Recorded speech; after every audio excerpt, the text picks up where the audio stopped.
আসসালামু আলাইকুম। স্বাগতম প্রবাসী ভাইদের। জানিয়ে দিব আজকের প্রবাস থেকে পাওয়া কিছু গুরুত্বপূর্ণ খবর।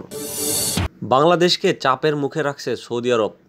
সৌদি আরবে বাংলাদেশের পাসপোর্ট নিয়ে যাওয়া ও দীর্ঘদিন ধরে বসবাসকারী ৫৫,০০০ রোহিঙ্গাকে বাংলাদেশি হিসাবে আখ্যায়িত করেছেন দেশটির রাষ্ট্রদূত ইসা বিন ইউসুফ আল দুহাইলান। তাদের রোহিঙ্গা হিসাবে চিহ্নিত করতে নারাজ তিনি। রাষ্ট্রদূতের যুক্তি, যেহেতু তারা বাংলাদেশের পাসপোর্ট নিয়ে সৌদি আরব গেছে, তাই তারা বাংলাদেশি। রাজধানীর ওয়েস্টিন হোটেলে সৌদি দূতাবাস আয়োজিত এক অনুষ্ঠান শেষে সাংবাদিকদের সাথে আলাপকালে রাষ্ট্রদূত এ মনোভাবের কথা ব্যক্ত করেন। সৌদি বাদশাহ সালমান মানবিক সহায়তা ও ত্রাণ কেন্দ্র কর্তৃক বাংলাদেশের রোহিঙ্গা সম্প্রদায় ও স্থানীয় জনগোষ্ঠীর জন্য ৩০,০০০ খাদ্য ঝুড়ি বিতরণ উপলক্ষে আয়োজিত এই অনুষ্ঠানে অতিথি হিসাবে উপস্থিত ছিলেন স্বরাষ্ট্রমন্ত্রী আসাদুজ্জামান খান কামাল।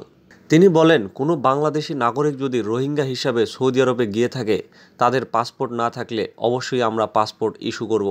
কিন্তু যেসব রোহিঙ্গা বাংলাদেশি পরিচয় দিয়ে আমাদের পাসপোর্ট নিয়ে সৌদি আরব গেছে, তাদের পাসপোর্ট নবায়ন করার আবেদন করলে নিশ্চয় বিবেচনা করা হবে। আর যেসব রোহিঙ্গা বাংলাদেশি পাসপোর্ট নিয়ে সৌদি আরব যায়নি, তাদের বিষয়টি বিচার বিশ্লেষণ করে আমরা চিন্তা করে দেখব। এই ইস্যুটি নিয়ে গত সেপ্টেম্বরে পররাষ্ট্রমন্ত্রী একে আব্দুল মোমেন বলেছিলেন, যাদের কোনো ডকুমেন্ট নেই তাদের কেন বাংলাদেশ পাসপোর্ট দেবে। সৌদি আরব সে দেশে অবস্থানরত কমপক্ষে ৫৪,০০০ রোহিঙ্গাকে বাংলাদেশের পাসপোর্ট দিতে যে চাপ দিচ্ছে, তাতে বাংলাদেশ রাজি নয় বলে তিনি জানান। তখন ঢাকায় পররাষ্ট্র মন্ত্রণালয়ের অন্য একাধিক সূত্র নিশ্চিত করে যে, পাসপোর্ট দেওয়া না হলে সৌদি আরবে কর্মরত অভিবাসী বাংলাদেশিদের উপর নেতিবাচক প্রভাব পড়বে বলে প্রচ্ছন্ন হুমকি দেওয়া হচ্ছে। সৌদি আরবে বাংলাদেশের নতুন নিযুক্ত রাষ্ট্রদূত জাবেদ পাটোয়ারির সাথে প্রথম বৈঠকেই সৌদি কর্তৃপক্ষ সেখানে থাকা রোহিঙ্গাদের বাংলাদেশি পাসপোর্ট দেওয়ার প্রস্তাব উত্থাপন করে বলে পররাষ্ট্রমন্ত্রী একে আব্দুল মোমেন তখন বিবিসিকে জানান। তিনি উল্লেখ করেন, সৌদি আরব বলছে তাদের দেশে স্টেটলেস লোক তারা রাখে না। তাদের দেশে থাকা ৫৪,০০০ রোহিঙ্গার কোনো পাসপোর্ট নেই। তারা বলছে, তোমাদের বাংলাদেশে থেকে তো রোহিঙ্গা এখানে এসেছে, সুতরাং তোমরা এদের পাসপোর্ট ইস্যু করো। সে সময় সৌদি প্রস্তাবে রাজি না হলে সৌদি আরবে থাকা কমপক্ষে ২২ লাখ বাংলাদেশির জন্য বিষয়টি হুমকি সৃষ্টি করবে বলেও বিভিন্ন সূত্র থেকে বলা হচ্ছিল। পররাষ্ট্রমন্ত্রী একে আব্দুল মোমেন এ প্রসঙ্গে বলেন, সেখানে উস্কানি দেওয়ার যথেষ্ট দুষ্ট লোক আছে।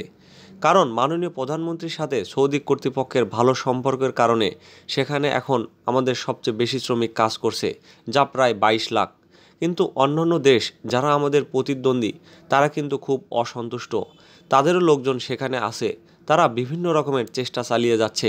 সাবেক পররাষ্ট্র সচিব তৌহিদ হোসেন এই প্রসঙ্গে বলেন, এর আগেও দু একবার সৌদি আরব রোহিঙ্গাদের ইস্যু তুলেছে, কিন্তু তারা বাংলাদেশের নাগরিক নয়, এটাই বাংলাদেশের অবস্থান ছিল।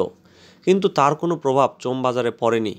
সাবেক রাষ্ট্রদূত মসিও অবশ্য তখন উল্লেখ করেন, রোহিঙ্গা ইস্যু সেখানে বাংলাদেশি শ্রমিকদের উপর নেতিবাচক প্রভাব ফেলবে না। তবে বিশ্লেষকদের অনেকে বলছেন, ২২ লাখ শ্রমিকের বিষয় যখন আসবে, তখন সৌদি চাপে বাংলাদেশ অবস্থানে অনড় থাকতে পারবে কিনা সেই সন্দেহ তাদের রয়েছে। গতকালের সৌদি রাষ্ট্রদূতের বক্তব্য মনে হচ্ছে, রোহিঙ্গা ইস্যু নিয়ে রিয়াদের চাপ বাড়তে পারে বাংলাদেশের উপর। সাংবাদিকদের প্রশ্নের জবাবে রাষ্ট্রদূত ইসা গতকাল বলেন, সৌদি আরব ও বাংলাদেশের মধ্যে সহযোগিতা অনেক উচ্চ পর্যায়ে রয়েছে। সৌদিতে বসবাসকারী ৫৫,০০০ বাঙালি বা বাংলাদেশি রয়েছে, যাদের পাসপোর্টের মেয়াদ উত্তীর্ণ বা হারিয়ে গেছে। এর একটি তালিকা আমরা বাংলাদেশকে দিয়েছি। তালিকায় থাকা বাংলাদেশিদের পাসপোর্ট হয় নবায়ন করতে হবে, অথবা তাদের জন্য নতুন করে পাসপোর্ট ইস্যু করতে হবে। বিষয়টি দেখার জন্য বাংলাদেশ সরকারের উচ্চ পর্যায়ের একটি কমিটি রয়েছে। সেই কমিটির সাথে আমরা ঘনিষ্ঠভাবে কাজ করছি। সৌদিতে বসবাসকারী রোহিঙ্গাদের আপনারা বাঙালি বলছেন কেন, জানতে চাইলে রাষ্ট্রদূত বলেন, কেননা তারা বাংলাদেশের পাসপোর্ট নিয়ে সৌদি আরব এসেছিল, এজন্য তারা বাঙালি বা বাংলাদেশি। সৌদি পররাষ্ট্রমন্ত্রী ঢাকায় আসছেন কিনা জানতে চাইলে রাষ্ট্রদূত বলেন, নতুন পরিস্থিতির প্রেক্ষাপটে সফরটি স্থগিত করা হয়েছে। আশা করি তার নিকট ভবিষ্যতে অনুষ্ঠিত হবে। সফরে দ্বিপক্ষীয় সম্পর্ক নিয়ে আলোচনা হবে। এছাড়া অন্য ইস্যুগুলো সুরাহা দ্রুততর করার চেষ্টা করা হবে। ঢাকায় সৌদি দূতাবাস প্রতিদিন কতগুলো ভিসা দিচ্ছে? উত্তরে বলেন, গত ২৭ সেপ্টেম্বর থেকে দূতাবাস নতুন ভিসার আবেদন গ্রহণ শুরু করেছে। আমরা প্রথম দিনে ১,৫০০ ভিসা দিচ্ছিলাম, যা এখন ৬,০০০-এ পৌঁছেছে। এছাড়া দুই দেশের রাষ্ট্রীয় সংস্থা সৌদি এয়ারলাইন্স ও বিমান বাংলাদেশ এয়ারলাইন্সের ফ্লাইট পরিচালনার ক্ষেত্রে আমরা সহায়তা দিয়ে আসছি। বাংলাদেশি শ্রমিকদের ভিসা দেওয়ার ক্ষেত্রে সার্বিক প্রক্রিয়াকে দ্রুততর করতে আমরা গত বছর জানুয়ারিতে ইস্যু করা মেয়াদ উত্তীর্ণ পুলিশ প্রতিবেদনও গ্রহণ করেছি। স্বরাষ্ট্রমন্ত্রী আসাদুজ্জামান খান কামাল এই সময় সাংবাদিকদের বলেন, রোহিঙ্গা সমস্যাটা আজকের না, 50-60 বছর আগেও রোহিঙ্গারা বাংলাদেশে এসেছে। সে সময় সৌদি আরব রোহিঙ্গাদের উদারভাবে আশ্রয় দিয়েছে। সৌদির একটা অঞ্চলে রোহিঙ্গারা থাকে। বাংলাদেশে 11 লাখ রোহিঙ্গা আশ্রয় নিয়েছে। আশ্রয় নেওয়া এসব মানুষ সবাই রোহিঙ্গা। তারা মিয়ানমারের আদিবাসী এবং বাংলাদেশি নয়। এর আগে পররাষ্ট্রমন্ত্রী ডক্টর মোমেন এই ইস্যু নিয়ে বলেছিলেন, আমরা বলেছি ওদের যদি আগে কখনো বাংলাদেশের পাসপোর্ট থাকে কিংবা যদি কোনো প্রমাণ দেখাতে পারে তাহলে আমরা অবশ্যই তাদের পাসপোর্ট ইস্যু করব, অন্যথায় আমরা কিভাবে করি। তখন তারা বলেছে, পাসপোর্ট ইস্যুর অর্থ এই নয় যে আমরা তাদের তোমাদের দেশে বিতাড়িত করব। তারা বলেছে যেহেতু স্টেটলেস লোক সৌদি আরবে রাখা যায় না, সেজন্য পাসপোর্ট দিতে বলেছি। যাদের বাংলাদেশের কোনো ডকুমেন্ট নাই তাদের আমরা পাসপোর্ট দেব কেন? আমরা তাদের বলেছি তোমরা মিয়ানমারের সাথে এটা নিয়ে কথা বলো। তো এ নিয়ে আলোচনা চলছে।